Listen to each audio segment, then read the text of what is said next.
पैतृक संपत्ति अनैतिक कार्यों से नष्ट करने का योग। जय कुंडली एक ऐसे जातक की है जिसको जन्म के समय से ही लाखों की प्रॉपर्टी मिली, उसको पैतृक संपत्ति बहुत मिली। इसमें कुंडली में देखते हैं कि देखो, लगन का स्वामी जो है शनिदेव और 12वें भाव का स्वामी शनिदेव, दूसरे भाव के स्वामी गुरुदेव के साथ बैठा है। तो इसको जातक को बहुत पैसा, बहुत प्रॉपर्टी जन्म से के साथ ही मिल गई। शनि भी स्पेशल पोजीशन में बकरी है और गुरु भी स्पेशल पोजीशन में बकरी है। और दूसरा देखते हैं कि छठे भाव का स्वामी जो है वो चंद्रदेव अष्टम भाव में बैठा है। अष्टम भाव से वो भी धन भाव को देख रहा है। और अष्टमेश जो है वो दसम भाव में बैठा है। और दशमेश जो मंगल है वो लगन में बैठा है।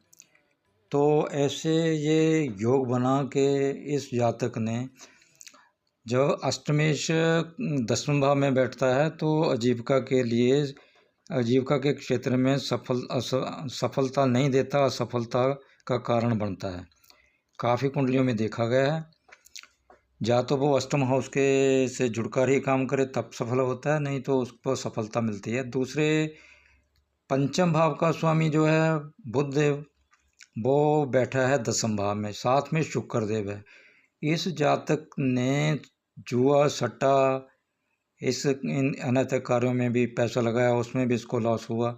जब शुक्र दसम भाव में हो तो किसी को भी शॉर्ट ट्रेडिंग या शेयर ट्रेडिंग या जुआ सट्टे की प्रोफेशन में नहीं जाना चाहिए। ऐसा काम नहीं करना चाहिए, उसमें उसको 100% लॉस होगा ही होगा।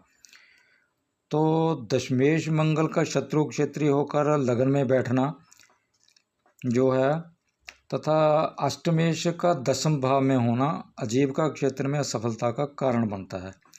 व्यायेश जो है शनि मंगल लग्नेश होकर दूसरे भाव में बैठा है और अष्टमेश में बैठे जो चंद्रमा से दृष्ट है, तो इस जातक को सुरा सुंदरी पर धन नष्ट करने वाला इस कॉम्बिनेशन ने बना दिया। सप्तम भाव जो है वो सप्तम भाव के स्वामी जो हैं सूर्यदेव है, वो नीच के होकर राहु के साथ नवम भाव में, जो भाग्य भाव जो नैतिकता का भाव है, वहाँ है। नैतिकता इसकी चली गई, अनैतिक कार्यों में लिप्त हुआ, तो इसका बहुत बड़ा नुकसान हुआ और इसकी बदनामी हुई इस जातक की। इसी कारण इसका धन नष्ट हुआ, प्रॉपर्टी सेल करनी पड़ी। प्रॉपर्टी सेल के लिए 3, 5, 10 जो हाउस होते हैं बहुत जिम्मेवार होते हैं। इसके 3, 5, 10 हाउस एक्टिव हुए तो इसको सारी प्रॉपर्टी